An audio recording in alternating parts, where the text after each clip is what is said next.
A tecnologia existe para facilitar as nossas vidas e a cada dia surgem novidades em todas as áreas para cada vez mais automatizarmos quase tudo. Mas, se isso é verdade, será que é verdade? Bom, se for verdade, por que então ninguém mais tem tempo? Porque todos estão o tempo todo correndo, na correria, no corre e cada dia mais ansiosos. Onde essa pressa toda vai nos levar?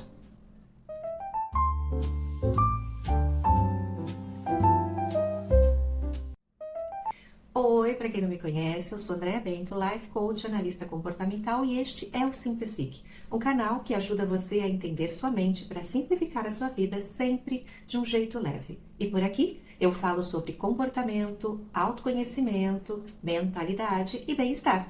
E no vídeo de hoje eu vou tentar humildemente, pois o assunto é super extenso, explicar por que o nosso estilo de vida contribui para elevar a ansiedade. Eu vou falar ainda como a gestão do tempo ajuda a organizar a vida por fora e o autoconhecimento por dentro e como ambos auxiliam no controle da ansiedade e do estresse. Eu sei que é chato, mas eles ajudam a ilustrar bem. Então a gente vai começar com fatos. Em 2014, cerca de 203 mil brasileiros foram afastados do trabalho por questões de saúde mental. Em 2024, ou seja, 10 anos depois, esse número passou de 440 mil. Só os transtornos de ansiedade somaram mais de 140 mil casos. E hoje, o Brasil tem uma das maiores taxas de ansiedade do mundo, segundo a Organização Mundial da Saúde, OMS, que afirma que 9,3% da população convive com transtorno de ansiedade. Provavelmente, esse fenômeno possa ser reflexo de como a gente vive por aqui. Pouco acesso a serviços de saúde mental, muitas horas de trabalho por dia, inseguranças quanto ao futuro, altos índices de violência, de criminalidade, incertezas políticas e pouca qualidade de vida. Me conta aqui embaixo nos comentários para eu saber. Você sente que a sua rotina está mais pesada, mais apressada hoje do que há alguns anos? Por quê? A ansiedade, em essência, é simples. É a sua mente vivendo no futuro. Só que geralmente num futuro com cenários ruins que você vai criando ali na sua cabeça e o seu corpo ele reage como se aquilo já estivesse acontecendo. Aí o seu cérebro faz o quê? Ele ativa um estado de alerta constante e te prepara para uma ameaça, que na maioria das vezes só existe na sua mente. Todos nós temos ansiedade antes de uma reunião importante, antes de dar uma palestra, antes de uma prova, antes de um primeiro encontro romântico, antes de uma viagem que você quer muito fazer. É normal. O problema é quando essa ansiedade começa a ser constante e vai se tornando um padrão em você e na sua vida. E o estilo acelerado de hoje, que a gente vive hoje, ele contribui muito para desencadear esse problema. Se antes a gente tinha que preparar as refeições, hoje basta pedir um aplicativo e em alguns minutos ela está na tua casa.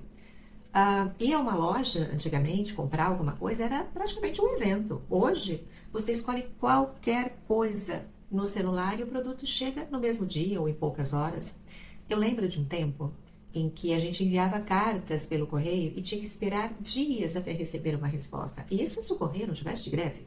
Hoje, a gente envia uma mensagem por aplicativo, WhatsApp, por exemplo, e quer a resposta no mesmo instante. Tudo é rápido e, sem perceber, você começa a esperar que a vida funcione no mesmo ritmo. Só que a vida real não funciona assim. Não deveria funcionar assim. Relacionamentos não são instantâneos, pelo menos não deveriam ser. Resultados não são imediatos, processos não são rápidos. Por isso existe essa tensão. O mundo nos trouxe facilidades e nos exige velocidade, mas a vida exige tempo. Ou, como canta Lenine, enquanto o tempo acelera e pede pressa, eu me recuso, faço hora, vou na valsa. A vida é tão rara. A vida é rara, minha gente, raríssima. A vida é um milagre, mas parece que a gente se esqueceu disso.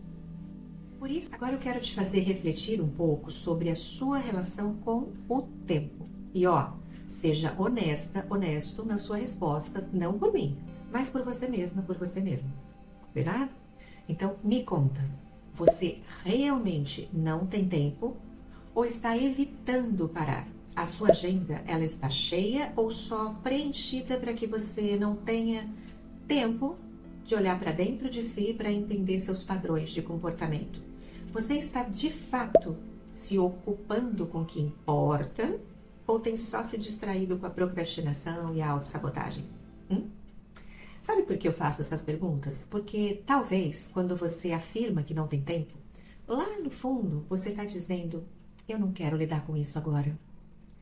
E eu tenho percebido em conversas, em leituras, em entrevistas de psiquiatras e psicanalistas nos podcasts que eu ouço, na televisão, em documentários, e eu posso também falar por experiência própria que muitas vezes a ansiedade não vem da falta de tempo, da sobrecarga de demanda, da correria diária, mas de algo mais profundo que está dentro de nós e a gente fica evitando. Agora me diz, que você tem evitado olhar dentro de você usando a falta de tempo como desculpa? Hum? Voltando um pouco à questão da tecnologia, ela nos traz sim facilidade, agilidade, organização, ou seja, em tese, era para termos mais tempo livre, concorda? Porém, o que é que a gente faz com esse tempo a mais que a gente deveria desfrutar? Preenche com mais e mais tarefas, demandas, compromissos, enfim. E quem tem 10 minutos no dia, ai que tédio, a pessoa se sente entediada. E nesse pequeno período de tédio, de micro tédio, a pessoa pega o celular para ver qualquer coisa ali, para que dê para ela um prazer instantâneo. Antigamente a gente tinha blocos de tempo melhor definidos, inclusive para ver notícias, se entreter, ou você não lembra que a gente só via notícia no Jornal Nacional. Mas hoje, com tudo ao alcance dos dedos, a gente trabalha fora do horário, resolve problema no fim de semana quando deveria descansar, responde mensagens o tempo inteiro, até no banheiro. Sério, no banheiro, nem no banheiro a pessoa consegue ter paz? Sério mesmo? E ainda tem gente que se sente culpada quando para, quando descansa. Sabe por quê? Tá bom, se ninguém te falou, eu falo. Porque você tem perdido o controle do seu tempo. Você tem se tornado refém do tempo alheio, do calendário, do relógio. Tem gente que acha chique dizer, eu não tenho tempo. Ai, que correria. Sério, eu não acho, eu acho cafona. Para mim, chique é você ter tempo para brincar com seu filho, tempo para escutar o outro com atenção genuína, quem não perde o controle só porque se atrasou, quem usa bem o seu tempo para construir repertório, estudar, evoluir, né? E quem consegue ser grato pelo tempo que tem. Isso para mim é chique. Eu acredito que quando a gente não controla o próprio tempo, alguém faz isso por nós de um jeito ou de outro. E a única forma de retomarmos minimamente esse controle é aprendendo o básico de gestão de tempo. O que é esse básico, André? Eu preciso de uma agenda, de um planner, de um aplicativo? Depende.